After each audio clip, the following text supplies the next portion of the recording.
ask you, dear viewers, what is a business case? Is it something so complex that only those near the top of the corporate ladder can understand? Or is it something that can be accomplished with a bit of hard work and a smattering of common sense? Let's find out. So welcome to this video discussing the business case. Today we'll cover defining what a business case is, the contents, the business case throughout the life cycle, and the benefits management of a business case. Everything we cover will be asked or referenced in your PFQ exam, and for those of you with more experience, this will act as a handy refresher. If you enjoy this video or find it helpful in any way, please like, comment, share and subscribe, as it helps grow the channel and to provide new content. The APM defines a business case as providing justification for undertaking a project. It evaluates the benefit, cost and risk of alternative options and provides a rationale for the preferred solution. Essentially, it provides the understanding of why a project is necessary and what change it is that needs to be made and what benefits it will bring to the business. It also serves other, less obvious purposes, such as it supplies information to ensure the project is authorized to begin. It provides confidence to stakeholders that the project is necessary. It enables and encourages a business to commit the required investment in terms of funding. It documents the baseline against which the benefits will be measured, and it acts as a handy decision-making reference throughout the project lifecycle, i.e. when scope changes, for example, it's best to check the business case to understand whether the scope should change or whether it should not. Over the duration of a project, the business case will grow into an all-encompassing juggernaut of a document, addressing all facets of a project. We will cover the main contents here and seek to understand their reason for inclusion. So firstly, it starts with an executive summary.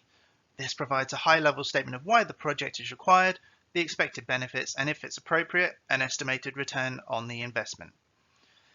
A background piece provides more granular rationale and lists the drivers for the project. It should provide context for the project, communicate how it will support corporate objectives, and how it aligns with a wider organizational strategy. Objectives, simply put, this section lists the deliverables the project is expected to provide. Solutions, this documents the options considered to fulfill the project objectives, including the recommended solution and the justification as to why. Benefits, this is self-explanatory. This defines the benefits the project is expected to deliver. Scope, this commits in writing what will be delivered by the project and, just as importantly, what will be excluded. Timescales confirms the expected duration of the project and the date the project output will be delivered. Costs, there's more to this one than you may initially think. Firstly, this should include both estimated costs for the project and the whole life operational cost of the output. Ideally, both of these should be broken down to a level that is easily understood. Risks, essentially a summary of the key risks and any potential lasting consequences. And lastly, the benefits review plan. This should be quite detailed and address how and when the actual benefits from the project will be monitored and reviewed against the business case and who will be responsible for doing so. In the case where multiple benefits are expected, each benefit can have a different owner. In previous videos, we've looked at this lifecycle model known as waterfall. The business case starts as an outline document to justify business investment and evolves throughout the duration of the project. Let's look at each stage of the lifecycle to understand how the business case is used. In the concept phase, the outline business case informs the decision to commit resources to the project. And whilst the project sponsor has accountability for ensuring the benefits are realized, it's often the project manager that will prepare and formalize the business case. In the definition phase, there are more defined costs, risks, and timescales, and that means more revisions to the business case. The last one will become known as the baseline.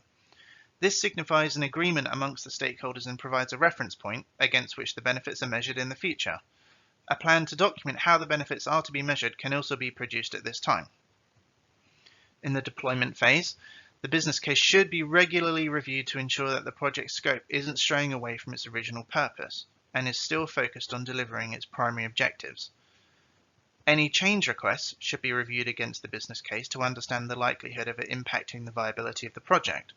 It's important to note that the business case should be version controlled, with references stating what has been changed or updated and when. In transition, the project output is being readied for acceptance and handover to the business.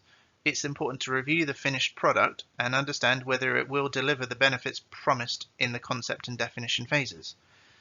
Once this has been assessed, the business case should be updated to reflect the likely level of benefits. This forms the new baseline against which all benefits realized in the future will be measured. There is one other occasion where the business case will be reviewed, and we have covered it previously, and that is during gate reviews. During gate reviews, the business case essentially acts as a point of reference to ensure that any decisions are made in the best interest of the project succeeding against its original objectives. For example, it can be verified that the level of risk exposure is still within tolerance, or that stakeholder support for the project is still strong.